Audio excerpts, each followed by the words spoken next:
지난달은 낮 기온이 30도까지 오르는 등 일반적인 4월 날씨가 아니었지야. 그런데 여러분, 이 바다가 지구에 열을 식히는 에어컨 역할을 하고 있다는 사실 알고 계십니까? 오늘은 갈수록 빈번해지는 이상기온과 해양의 냉각 효과에 대해서 알아보겠습니다. 부경대학교 환경대기과학과 문우석 교수 전화 연결돼 있습니다. 교수님 나와 계시죠? 안녕하십니까? 안녕하십니까? 안녕하십니까? 안녕하세요. 기후변화 너무 심해지고 있다. 온난화 심해지고 있다. 최근에 좀 정말 날씨도 들쭉날쭉하고요. 아무래도 이런 게 다 연관이 되어 있겠죠? 물론 연관이 되어 있다고 말을 할 수가 있습니다. 지금 상황에서는. 그 20세기 후반과는 전혀 다른 양상을 보인다. 이런 얘기가 있더라고요. 자세하게 좀 말씀해 주시죠.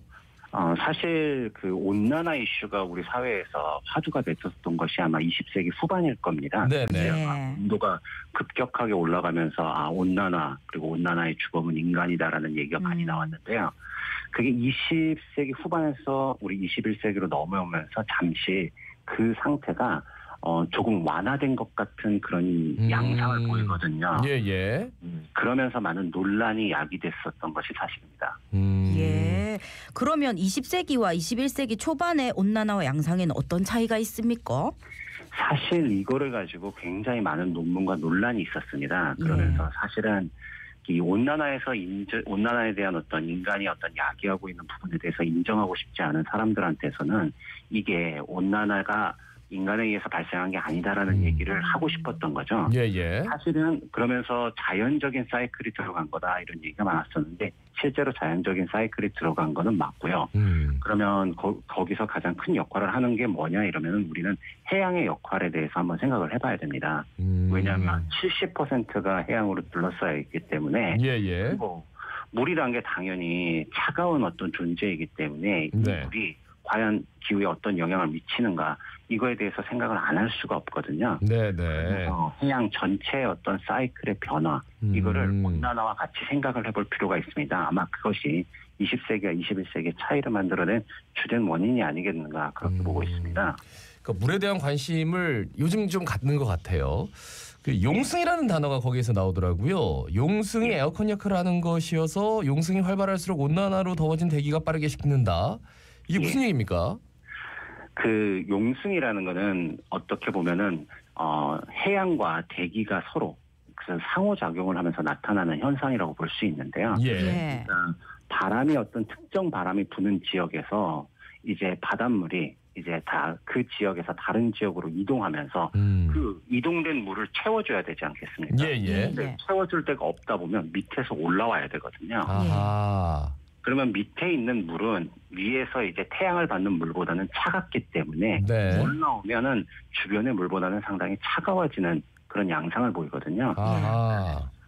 그래가지고 그런 어떤 그 차가운 물이 이쪽에 대기를 식혀주기도 하고 그 지역의 기후를 결정하는데 그 대표적인 지역이 우리가 흔히 알고 있는 엘니뇨의 핵심 지역인 페루 앞바다, 그러니까 우리가 적도의 동태평양 지역하고 남극 주변을 볼 수가 있습니다. 굉장히 넓은 바다 진영에서 용승이 일어나고 있는데 아마 지금 최근에 연구에 따르자면 그 지역의 어떤 용승 작용이 온난화로 이제 더워진 대기를 식히고 있는 역할을 하고 있었다 이렇게 보고 있는 겁니다. 그 밑바닥에 있는 바닷물이 위로 올라오면서 그러니까 전체적으로 이제 대기와 만나면은 좀 차가워지겠죠. 냉각 효과가 나온다. 그렇죠. 그렇게 봐야 되는데.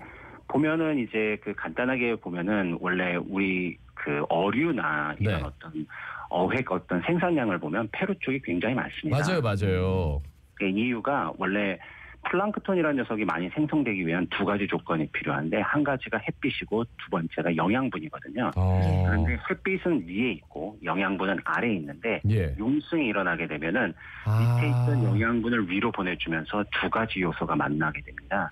그렇게 되면 거기에 엄청나게 물고기가 많이 몰리게 되면서 솔직히 그 칠레나 페루 이 지역이 굉장히 어획량이 많은 지역이거든요. 그리고 남극도 마찬가지고요. 페루산 오징어 많이 들었는데 왜 이렇게 페루에서 많이 잡혀? 왜냐하면은 그 용승이 일어나면서 아래에 있던 플랑크톤을 밀어 올리면서 햇빛도 받게 되고 그러면서 이제 물고기들이 서식하기 좋은 환경이 만들어진다.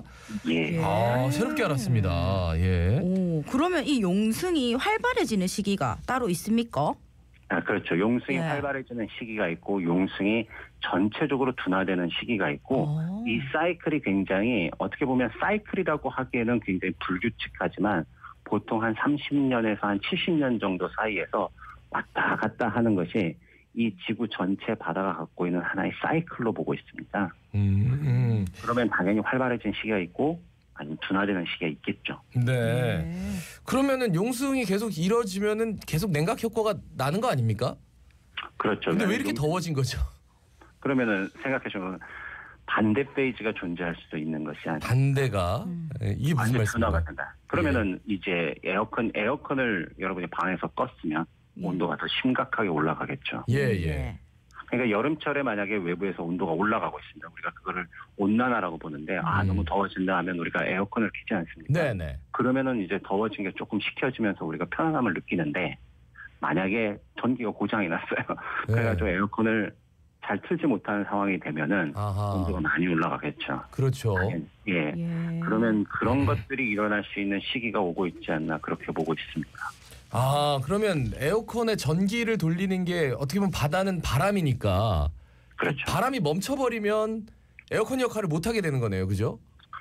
이제 그거는 조금은 복잡한 얘기입니다. 바람이 어느 정도 역할을 하고 있기는 하지만 그 바다 내부에서도 이 용승이란 작용을 특별히 만들어내기 위한 과정이 또 일어나고 있거든요. 그러면 윈드가 약해지면 이게 없어지는 게 아니냐. 사실 이렇게 얘기하기에는 조금 힘든 면은 있긴 있지만 그런 역할이 있기는 맞습니다. 태평양 용승 지역의 냉각 효과가 감소할수록 급격한 기후 변화, 이상 기온이 나타날 확률이 높아지는 거겠지. 그러니까 사실은 제가 이 연구를 하면서 조금은 좀 더 심각한 어떤 시나리오에 대해서 얘기를 했었는데요. 어떤 거냐면 용승이라는 어떤 작용이 뭐 활발한 시기와 활발하지 못한 시기가 있는 거는 온난화와 전혀 관계없이 아주 예전부터 존재하던 하나의 사이클이거든요. 자연적인 사이클입니다. 그런데 지금 온난화라는 건 인간이 거기다가 하나 인위적으로 갖다 집어넣은 효과잖아요. 그렇죠. 그 여러분 혹시 그 자녀분들 그네를 태워준 적이 아마 있을 겁니다. 그네를 밀어준 적이. 그러면 그네를 밀어줄 때 보면 자세히 보면 자기가 리듬을 잘 맞춰가지고 그 그네가 왔다 갔다 하는 거에 맞춰가지고 잘 때려주면 힘을 덜 들이고도 그 그네가 아주 활발하게 이제 흔들리는 걸 볼 수가 있는데요. 맞아요. 그러니까 자연적으로 있는 사이클에다 인위적으로 그 사이클을 맞춰가지고 힘을 주게 되면은 이 흔들리는 정도가 훨씬 커지는 현상을 우리는 공명이라고 합니다. 공명. 그러면 만약에 이런 생각을 할 수 있어요. 시나리오가. 지금 바다는 자연적으로 자기 스스로 어떤 사이클을 만들어 나가고 있는데 거기다가 온난화라는 인위적인 푸시가 가해졌어요. 그러면 갖고 있던 사이클에 대한 반응이 훨씬 커진 그런 상황을 볼 수가 있을 수도 있거든요. 그러면 21세기 초기에 만약에 둔화됐어요. 그러면 온난화와 결부된 둔화된 것 말고 이제 상승하는 게 더 큰 상승폭으로 이어지지 않을까. 둘 간의 결합에 의해서. 운명에 의해서. 그렇게 되면 만약에 이제 용승이 지금 둔화되는 시기로 접어들고 있다. 그러면 온도가 얼마나 올라갈 거냐. 그러면 우리가 CO2가 지금 증가하는 것의 효과보다도 훨씬 더 올라갈 수 있는 효과를 바다가 줄 수도 있다라고 한번 생각을 해볼 수도 있습니다. 그러니까 용승이 활발할 때는 그냥 냉각 효과가 있다라고 할 수 있지만 자연적인 사이클이 용승이 활발했다가 늦춰졌다가 이렇게 할 때 기후 온난화, 그러니까 온난화가 좀 심각해지면은 말씀하셨듯이 공명, 그러니까 온난화의 정도, 지구가 뜨거운 정도가 훨씬 더 빨라질 수 있다. 이런 말씀. 그런 시나리오가 가능할 수 있다는 거죠. 귀에 쏙쏙 들어옵니다. 자, 태평양 용승 지역뿐만 아니라 우리나라 이상 기온이 북극하고도 뭐 연관이 있다고 관련해서 교수님께서 직접 연구하신 걸로 알고 있는데 시간이 많이 없어가지고요. 좀 간략하게 소개해 주시죠.